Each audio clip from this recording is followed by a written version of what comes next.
እኔ ልጅ ላሳድጋልኩኝ ክልል ጠየቁ ወደ ክርስትና ተመልሻለሁ። ወንድ ጋር መጨባበጥ መተቃቀፍ የለም። ለዚህ ነው የሚሸሹት ወደ ክርስትና። በእግዚአብሔር መካከል ወደ ማን ነው የሚማልደው? ኢየሱስ ብቻ ነው ያለን ማለት ግን ክህደት ነው። አሰላሙ አለይኩም ወራህመቱላሂ ወበረካቱ። ሀባቢ እንዴት ናችሁ? ከኛ ጋር ሁሉ ሰላም አልሐምዱሊላሂ ረቢል ዓለሚን። እንግዲህ ዛሬም በሌሎች ቪዲዮ መተናል ማለት ነው። ቤተሰብ ቻናላችን እየወረደ ስለሆነ ላይክ አርጉ። ላይክ ስታረጉ ቻናሉ ቫይራል ስለሚሆን፣ ላይክ ካላረጋችሁ ደግሞ ትንሽ ችግር ያጋጥማል ማለት ነው አካውንቱ። ቤተሰብ ዛሬም የተለያየ ቪዲዮ ነው ይዘን የመጣ ነው። እጅግ ምርጥና ወሳኝ የሆኑትን ቪዲዮ ይዤላችሁ መጥቻለሁ። በቀጣይም እንሰራላችሁና አሪፍ አድርገን ከዚህ በላይ አሻሽለን ወደ እናንተ እንድናቀርብ የእናንተ ማበረታታት ይጠይቃል ማለት ነው። ሰው ስታበረታቱን እኛ እንጠነክራለን ከኋላ። ሁላችሁም እንዳትረሱ ቻናሉ ሰብስክራይብ፣ ቪዲዮ ላይክ ማድረግ እንዳረሱ። አንድ እህታችን እንግዲህ ከክርስትና ማነው ከሙስሊም ወደ ክርስትና ሄጃለሁ ብላለች። እስቲ ቆይ ትንሽ ቪዲዮን እናዳምጠው። ምንድነው የምትለው? እስላም እያለሁ አሚራ ሙስጠፋ ይባል ነበር። አሚራ ሙስጠፋ ሳይድ ይባል ነበር። አሁን እግዚአብሔር ይመስገን ወደ ክርስትና ተመልሻለሁ። ሰው ከፍሮ ለመክፈር እንዴት እግዚአብሔር ይመስገን ይላል? ለመክፈር እስልምና ያው ያናህል ብዙም አላውቀውም ማለት ቁርአን ቀርቻለሁ። ያው ምንድነው ያለችው መሰላችሁ? እዚህ ጋር ቁርአንም ቀራ ምንም አይገባኝም ነበር። ላቁመውና ስለ እስልምና ብዙ አላውቅም። ስለ እስልምና ብዙ አላውቅም ማለት ስለጥና ታዲያ ስለ እስልምና ብታውቂ ኖሮ ለምን ወደ ክፍር ትይዣለሽ? መጀመሪያ ራሱ እስልምና ስላላወቅሽ ነው። እርግጠኛ ነኝ ግን ሙስሊም ነሽ? ከዚህ በፊት እርግጠኛ ነሽ? በደንብ ራስሽን አጥኚ። ትሰግጂ ነበር ወይስ በአመት አንዴ በሳምንት አንዴ ነበር እየሰገድሽ ነበርሽው? የኦዱ መታጠብ በቀን 5 መታጠብ ሰልችቶሽ ነው ከእስልምና የወጣሽው ወይስ እንዴት ነው? ሰው ዝም ብሎ አይከፍርም መቼስ። ስለ እስልምና ካላወቅሽ መማር ነበረብሽ። ስለ ክርስትና ምን አውቅሽ ነው የልሽው? ነይ ይሄ ጥያቄ መልሽልኝ። ስለ እስልምና ወይም ደግሞ ስለ ክርስትና ምን አውቀሽ ነው? ከእስልምና መጀመሪያ እስልምና አላውቅም ብለሻል። የሰው ልጅ አንድን ሃይማኖት ሁለቱንም ሃይማኖት አንብቦ ወይም አጥንቶ ስለ ሃይማኖቱ ምንነት ተረድቶ ይሄኛው ካልሆነው ይሄ ትክክል አይደለም ብሎ ወደዛኛ ሃይማኖት ይሄዳል ማለት ነው። አንቺ ምን አጥንተሽ ነው? ምን አይተሽ ነው እስልምና ውስጥ? ለምንስ ወጣሽ? ኦኬ ወደ ክርስትና ሄደሻል። ምን አጥንተሽ ነው? እስልምና ውስጥ ምን አለ ብለሽ ነው ከእስልምና ወደ ክርስትና ሄድሽው? ንገሪኝ እስቲ። ይሄን መልስ እንፈልጋለን ማለት ነው። ለምን ወደዛ እንዳይሄድሽ ሳይማር የሰው ልጅ ስለ እስልምና ምንነቱን ሳያውቅ እኔ ሙስሊም ነኝ ብሎ ራሱን መጥራት አይችልም። ካልሰገደ ማለት ነው። ካልሰገደ ሰላት የለሽ። ይሄኔ በቀን 5 መታጠብ ሰለቸሽ። የለም እስልምና ውስጥ እንደፈለጉ መሆን ወላ ዝምት ወላ እንደፈለጉ መሆን፣ ከወንድ ጋር መጨባበጥ መተቃቀፍ የለም። ለዚህ ነው የሚሸሹት ወደ ክርስትና። ሌላ ያላቸው አይመስለኝም። እሺ ስለ እስልምና ስለ ክርስትና ምን አውቀሽ ነው ወደ ክርስትና የሄድሽው? ምን አለ ክርስትና ውስጥ? እስቲ አስረጅኝ። እኔ ራሱ ከክርስትና ነው ወደ እስልምና የመጣሁት፣ ግን ስለ ክርስትና ትንሽ መማር እፈልጋለሁ። አሳውቂኝ። ስለ ክርስትና ማወቅ እፈልጋለሁ። እኔ ራሴ መማር እፈልጋለሁ። እስቲ ወደ ክርስትና የሄድሽበት ምክንያት ምን አውቀሽ ምን ተምረሽ ወደ ክርስትና ሄድሽ? አሳውቂኝ። እኔም ልማርና ወደ ክርስትና እስቲ ሁለቱን ሃይማኖት ላመዛዝንና አልሐምዱሊላሂ ረቢል ዓለሚን። እኔ አላህ ከጀሃነም ጠብቆኛል። ወደ ገነት ከተጠቀምኩበት ቀጥታ ወደ ገነት ነው። እዛኛው ሃይማኖት ውስጥ በሆነ ኖሮ ቀጥታ ምንም ወደዛ የፈለገ በጎ ብሰራ በአላህ ካላመንኩኝ ወደ እሳት ነኝ። ገባሽ? ቪዲዮውን እስከ መጨረሻ እናዳምጥና የሷን ሐሳብ እንጨርስ እስቲ ምን እንደምትል። 30 ጁዝ የሚባል አለ በእስላሞች ማለት 30 ጁዝ የሚባል አለ። አታውቀውም? ቁርአንን ከና ሙስሊሞች እርግጠኛ ነሽ ማለት ነው? ወደ ክርስትና የመጣሁት እንዳጋጣሚ ሆኖ በህይወት የሆነ ፈተና ገጠመኝና ምን አይነት ፈተና? ወይ ሙስሊም ያለው ከቤተሰቦቼ ተጣልቼ ወጥቼ ነበር። ከሆነ ልጅ ጋር ተገናኘሁ። ግን ወንድ ነው ጀመረን ማለት ነው። ከዛም በኋላ ከኔ ጋር ለምን አብረሽ አትኖሪም ምናምን ነገር አለኝ። እኔም ማሻአላህ ስለሌለኝ እሺ ከሱ ጋር አብሬ ለወንድ ብለሽ ነው እህቴ? እንዴት እንዴ አላህ ማለት እሱ ጋር ሄድኩ። ያው አሪፍ ቆይታ ነበር ለጊዜው አሪፍ ነበር። ከዛ በመሃል ነው እንትን እያለ ነበር። ያለ ኒካ አሪፍ ቆይታ ነበራት። እሺ ታችን ማለት ነው። ከሱም ተጣልቼ ወጣሁ። ተለያያችሁ? ከሱ ጋር ተለያየን። ያን ጊዜ አብራችሁ ቆያችሁ? ኧረ ትንሽ ነው። 9 ወር 10 ወር አመት ማለት ነው። ትንሽ ከዛ ሰው ቤት ገባሁ። ዝሙት እየሰራሽ 9 ወር ሰው ቤት እየሰራሁ 3 ወር ነው 4 ወር ሰራሁ። ኦኬ። ከዛ ሀገሬ በጣም ታምሜ ወጣሁኝ ከዛ ሰው ቤት። ከዛ ወጣሁኝ ድጋሚ ሌላ ሰው ቤት ገባሁኝ። እሺ ለጊዜው ጥሩ ነበረች፣ ግን እየተቀየረች መጣች ከጊዜ በኋላ። ስንት 1 3 ወር 4 ወር ከተቀመጥኩኝ በኋላ ማለት ነው። ኦኬ ኦኬ። እና በዛ መግዛ ምክንያት አልተስማማንም። ከዛ ቤትም ወጣሁ። ሙራድ የሚባል ልጅ አቅ ነበረ ከእህቴ ቤት አጠገብ ተከራይቶ የሚኖር ማለት ነው። ከዛ ለምን እኔ ጋር አትኖሪም ምናምን ነገር አለኝ። እሺ አልኩት። ከዛ እሱ ጋር ገባሁኝ። እህቱ አብራው ትኖር ነበረ። እሷ ጋር ምን ሰራሽ እየወጣሽ ትገቢያለሽ? ከዛ እሺ ብዬ ተስማምቼ ገባሁኝ ማለት ነው። ከዛ ስገባ ልጁ ሌላ ነገር ነው የሚፈልገው ከኔ ማለት ነው። ሌላ ነገር እንደሚፈልግ አውቅ ነበረ፣ ግን ይተነሳው ነበረ። ደግሞ እነሱ ቤት ደግሞ ስለምኖር የፈለገው ነገር ማድረግ አለብኝ ደግሞ እላለሁ በውስጥ ማለት ነው። ከዛ ከልጅ ጋር እየተጣላ መጣን። በቃ አድርጊ ማለት የሆነ ነገር እናድርግ ምናምን ነገር ይለኛል። እኔ ደግሞ በፍጹም እንደዚህ አይነት ነገር አላደርግም ምናምን ብለው ነበር። አትዋሺ ያደርግሻል። ከዛ እንደዛ ካላደረግሽልኝ ውጪ ከቤት ያለኝ ወጣሁ። ሙስሊም ነው። ቤተል ግራር ሰፈር የሚባል እዛ ጋር ሌላ ሰው ቤት ገባሁ። እሺ ሌላ ሰው ቤት ገባሁኝ። እንደዛው ነው በቃ ጥሩ እንትን አልገጠመኝም። ሴትዋ በጣም መጥፎ ነበረች። በደላላ ነው የምትገቢው ወይስ? በደላላ ነው በቃ። እኔ ደላላ ቋሚ ደላላ አለኝ በቃ። ወይ 3 ወር ነው ቆይቼ የምመጣው ወይ 4 ወር ወይ 5 ወር ምናምን ነው። እኔ በዛ ሰዓት እኔም ልጅ ነኝ በጣም ማለት ነው። 14 13 ዓመት ቢሆነኝ። ይሄ ሁላ ታሪክ በዚህ ዓመትሽ ነው? በዚህ ዓመት። ግንኙነት የጀመርሽው በስንት ዓመትሽ ነው? ከዛ ላይ ቁመቴ ከድሮም ጀምሮ ትልቅ ረጅም ነው። ረጅም ነኝ እና ቁመቴ ትልቅ እድሜ ትልቅ ነው ሰው የሚመስለው ማለት ነው። አሁንም ሌላ ማቀው ልጅ ነበር አብዱል ከሪም የሚባል ልጅ ማለት ነው። የሆነ ታክሲ ምናምን ሹፌርና እንትን የሚለው ማለት ነው። ለሱ ደውዬ ምናምን እንደዚህ ምናምን ነገርኩት ማለት ነው። ከዛ እሺ ችግር የለውም ነይ እኔ ጋር ምናምን ነገር አለ። እሺ ብዬ እሱ ጋር ሄድኩኝ። እሱ ጋር ሄጄ ሳምንት ነው ምናምን ቁጭ አልኩ። ከዛ ሳምንት ቁጭ ስል አስገድዶ ደፈረኝ ልጁ ማለት ነው። አረገዝኩኝ በ14 ዓመቴ።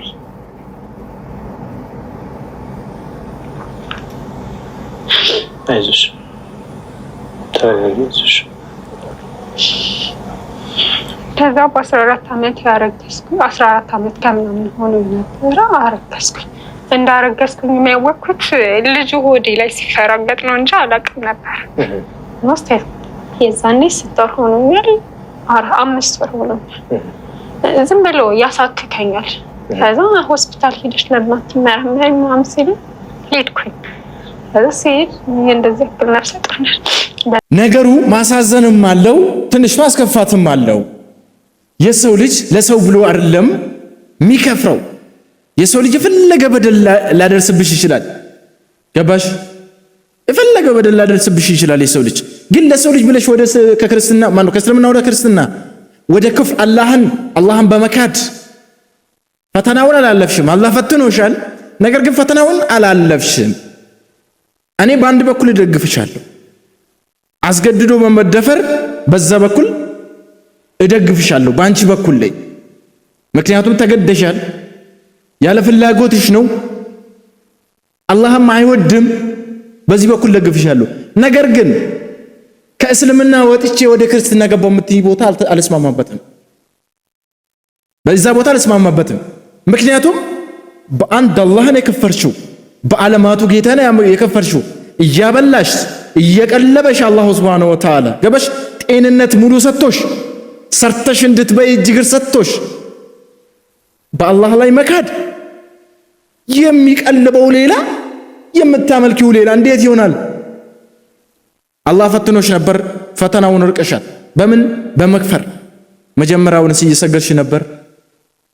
ኦኬ ወንድ ልጅ ቤት ላጤ ቤት ወንድ ልጅ ቤት ነይ እኔ ጋር ትኖሪያለሽ ካለሽ እንዴት አመንሽው? ወንድ ልጅ እኮ ነው። እንዴት አመንሽውና እሱ ጋር መኖር ጀመርሽ? የማይታሰብ ነገር ነው። ገባሽ? ሁለቱም ወንዶች ጋር ስተት ፈጥረሻል። ስተት አለበሽ።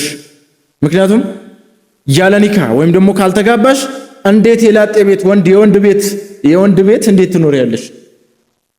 ላጤ ቤት ለዛው እንዴት ትኖሪያለሽ? ይሄ ስህተት አለብሽ። ይሄ አታልቅሽ፣ ስህተት አለብሽ። በመቀጠል ጋይስ አንዳንድ ቪዲዮዎች አሉን ስለ ክርስትና። እነዚህንም ቪዲዮ ተመልክተን ሐሳብ አንድ ሁለት ብለን እንሰጥበታለን ማለት ነው። ሌትስ ጎ። ወልድ ማንን ይማልዳል? ማንን ነው የሚጠይቀው? ክርስቶስ ማንን ነው የሚጠይቀው? መማለድ የሚለው ምን ማለት ነው? ክርስቶስ ማንን ነው የሚጠይቀው? ያ በሰው ልጆችና በእግዚአብሔር መካከል ወደ ማን ነው የሚማልደው? አባል እኮ አብ ይበልጠዋል ማለት ነው የሚማልደው? አይደለም። ካልበለጠው እንዴት ማለደው? ይኸውልህ በሁለት ሰዎች መካከል ችግር ቢኖር በመካከል የገባው ሰው ትልቅ ነው ትንሽ ነው ልትለው ትችላለህ? አዎ፣ ምክንያቱም ይሄኛው የሚማልደው ትልቅ ሰው ነው ወይም ደግሞ ከሱ የተለየ ነው። ማን ነው እሱን ያለው? ይሄ ማንም የሚያውቀው እኮ ነው። የኛ ባህል ነው። እግዚአብሔር እኮ ማለት የኛ ሀገር ዜጋ አይደለም። እሺ፣ እግዚአብሔር ማለት እኮ ትልቅ አምላክ። ቆይ አሁን ምን ለማድረግ ነው ወልድ አብን የሚጠይቀው? ምን አድርግልኝ ብሎ ነው የሚጠይቀው? እስኪ አንድ ጥያቄ ልጠይቅህ። ቆይ መጀመሪያ ይሄን መልስልኝ። አብ አለ ወልድ አለ። ወልድ አብን የሚጠይቀው ወይም የሚማልደው ምን አድርግልኝ ብሎ ነው? ይኸውልህ ወልድ ምን አድርግልኝ ብሎ ነው? ስማ፣ ወልድ እኮ ይሄን መጀመሪያ ምን አድርግልኝ ብሎ ነው? ይሄን አድርግልኝ ብሎ ነው? ምን አድርግልኝ ብሎ ነው? ማለት እንደሱ ነው ወይ? ምን ማለት ነው? ማለት የሰው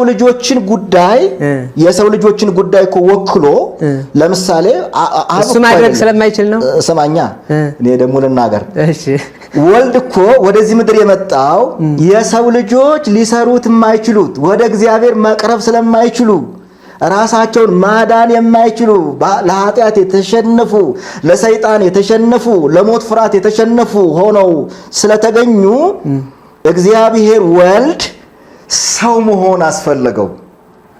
ሰው ሆኖ የሰውን ስራ ምን አደረገ ማለት ነው? ሰራ። ስለዚህ የሰውን ጉዳይ ያቀርባል ማለት ነው። ወደ ማን ያቀርባል? እሱ ስለማይችል ነው። ወደ እግዚአብሔር የሚያቀርበው። ማን ስለማይችል? ወልድ ወይም ክርስቶስ ስለማይችል ነው ወደ እግዚአብሔር የሚያቀርበው። ለምንድን ነው የማይችለው? ከቻለ ታዲያ ለምን ያቀርባል? ለምን ሰው ሆነ? ሰው ሆነ ለኛ ቤዛ ለመሆን፣ ለምን ሰው ሆነ? እኛን ይቅር ለማለት አይደለም። ሰው ለምን ሆነ? እኛን ለማዳን። እንዴት? ሙቶ ተነስቶ ስለኛ መከራ ተቀብሎ አሳይቶ። ለማን ፋንታ ነው የሞተው? ስለኛ ስላለም። አየኸው፣ በአንተ ፋንታ ከሞተ በእኛ ፋንታ ከሞተ ጌታ ኢየሱስ ክርስቶስ እኮ እያማለደ ነው፣ መካከለኛ እየሆነ ነው ማለት ነው። ዘላለማዊ። ይኸውልህ እሱ መክፈል አይችልም ማለት ነው፣ ማድረግ አይችልም። ለምሳሌ ኃጢአት የሚያስተሰርይ ማለት። ታዲያ ለምን መጣ ጌታ ኢየሱስ? ኃጢአት ያስተሰርይ ሳይሞት ጌታ ኢየሱስ ሳይመጣ? ይኸውልህ ይሄማ ገለጽኩልህ እኮ። እኛ ማድረግ ስለማንችል ስለኛ ሞተ፣ ስለኛ ተቀበረ፣ ተነሳ አልክ። እኛ ማድረግ የሚገባንን አድርጎ አዳነን። አዎ። አሁን እኛ በራሳችን እግዚአብሔር ፊት ማቅረብ ስለማንችል እኛን ስለሆነ የኛን ጉዳይ ይዞ ይቀርባል ማለት ነው። የኛን ጉዳይ ራሱ መፈጸም አይችልም ወይ? ምልጃ ማለት ነው። ምልጃ ማለት እኮ ስለሌሎች ይሄን አድርግላቸው ብሎ መጠየቅ ነው። መካከለኛ መሆን ማለት ነው። መካከለኛ መሆን ማለት ቅድም ያልኩ ነው። አንተ እኮ ነው እሱን ያልከው። አንተ እሱን አልክ ማለት መጽሐፍ ቅዱስ እሱን ይላል ማለት ነው። መጽሐፍ ቅዱስም እኮ እንዳንተ እንግዲህ እንዲህ ብትዋዩ የሆነ ጊዜ የሆነ ደረጃ ላይ ትደርሳለች ብዬ አስባለሁ። ኢየሱስ ወይም ደግሞ እግዚአብሔር የኢትዮጵያ ዜጋ አይደለም። እነሱ ምንድን ነው የሚመስላቸው? ፈጣሪ በቃ የኢትዮጵያ ዜጋ አድርገው የሰው ልጅ አድርገውት ማለት ነው። ፈጣሪ ሰው ነው ብሎ ነው የሚያመልኩት። ፈጣሪ ሰው ነው፣ ፍጹም አምላክ ፍጹም ሰው ብሎ ነው የሚያመልኩት። ፈጣሪ ኢትዮጵያ ረግጦ ነበረ፣ እዚህ መጥቶ ኢትዮጵያ ረግጦ ነበረ። ታያዩ ለእናንተ ትተናል። በደንብ ግን አጥኑ። ግን እስቲ ስታነቡ ስለ ክርስትና ብቻ ሳይሆን ስለ እስልምናም ውስጥ ጣል አድርጉና እስቲ አንበቡት። በቃ የሆነ በአማርኛ ማለም ቁርአን የተለያዩ መጽሐፍቶች በአማርኛ ስላሉ እስቲ አንብቡ። ምን ይላል? ሁለቱንም እንዲህ ከተከራከራችሁ የሆነ ደረጃ ላይ ትደርሳላችሁ ብዬ አስባለሁ። ኢየሱስ ብቻ ነው ያዳነን ማለት ግን ክህደት ነው። ያዳነው አላህ ነው። ለምንድን ነው ክህደት የሚሆነው? ኢየሱስ ብቻ ስላላዳነን ነው። በእኛ መዳን ውስጥ አብም ሱታፊ ያለው መንፈስ ቅዱስም ሱታፊ ያለው። ከአብና ከመንፈስ ቅዱስ በተለየ ሁኔታ ሰው የሆነው ወልድ ነው። ሰው የሆነው ወልድ ግን ሰው የሆነው በራሱ ፈቃድ ብቻ አይደለም። ስለዚህ በማን ፈቃድ ነው ሰው የሆነው? ፈቃደ ሥላሴ አንዲት ናት። በማን ፈቃድ ነው ወልድ ሰው የሆነው? ለምን? ለእኛ መዳን የሥላሴ ፈቃድ ያስፈልገናል። ሥላሴ ካልፈቀደ እኛ መዳን አንችልም። ስለዚህ ወልድ ደግሞ ከአብና ከመንፈስ ቅዱስ ተለይቶ እኔ ላድናቸው የሚል የራሱ ፈቃድ የለም። አሁን ከዚህ ቪዲዮ የተረዳሁት ምንድነው ጋይስ? የሰው ልጅ እምነቱ ትክክል እንዳልሆነ ያውቃል፣ ግን በግድ ይሄንን እምነት ላይ ደግሞ ሞተው የማለት ነገር ይመስለኛል። ምክንያቱም ይሄ ኢየሱስ አያድንም እያለ ነው። ብቻውን ማዳን አይችልም እያለ ነው። እንደዚህ ካለ ክዷል፣ በኢየሱስ ክዷል። ለምን? ብቻውን ስለማያድን። አዳኙ ማን ነው? አንድ አላህ ነው። አውቆ ያላወቁ ማለት ነው። አላህ እንደዚህ ነው ያደረጋቸው። በመጨረሻ ደግሞ ጋይስ አንድ አስቂኝ ቪዲዮ አለ፣ በጣም ስላሳቀኝ ያንን ቪዲዮ ወደ ለእናንተ ላካፍልና ትንሽ ፈገግ እንድትሉ ነው። እስካሁን ድረስ እስከ መጨረሻው ድረስ ቪዲዮን እየተመለከታችሁ ነበር። ፈገግ እንድትሉ እቺን ቪዲዮ ደግሞ ሊጋብዛችሁ እስቲ። እንኳን ደስ አለሽ ወይዘሮ ሄለን፣ ጽንስሽ በሚገርም ሁኔታ ፍጹም ጤንነት ላይ። አመሰግናለሁ ዶክተር። ዛሬ ባለቤቴን ይዤ የመጣሁት ለኔ ብቻ ነገርከኝ ምስራች ለባለቤቴም እንድትነግረው ነው። ጥሩ። ምንድን ነው? እንኳን ደስ አለ አቶ ቴድሮስ። ባለቤት 4 መንታ ልጆችን አርግዛላለች። እውነት ነው? ፍቅር የአራት ልጆች አባት ላደርግ ነው። ደስ አይልም? በጣም ደስ ይላል። ህዝብ ልንሆን ነዋ። የራሳችን ብሔር፣ የራሳችን ቋንቋ፣ የራሳችን ክልል ሊኖረን ነዋ። ደስ ይላል። ይሄንን ክብራይ ዘንድ የመረጥከኝ እኔ የራሳችን ክልል የቱ ጽድቄ ነው? ደስ ይላል፣ ደስ ይላል። ጌታ እኔ ልጄ ላሳድጋልኩ እንጂ ክልል ጠየው ህዝብ ልምራ ነው። ልጆቹን ወደዚህ ምድር ስታመጣቸው ክልል ጠየቁ። አራ ልጆች በስተውበት እኮ ነው ክልል ጠየቁ። ወይ እነሱን ልመራ ነው እንደ እያለ ነው። አረ ቢስሚላህ ጋይስ፣ ትንሽ ላስቃችሁ ብዬ ነው። እንግዲህ የዛሬ ቪዲዮአችን ይሄን ይመስል ነበር። በሌላ ቪዲዮ እስከምንገናኝ ድረስ ቻናሉ ሰብስክራይብ፣ ቪዲዮ ላይክ ማድረግ እንዳትረሱ። ሰላም አለይኩም ወራህመቱላሂ ወበረካቱ። ይመቻችሁ።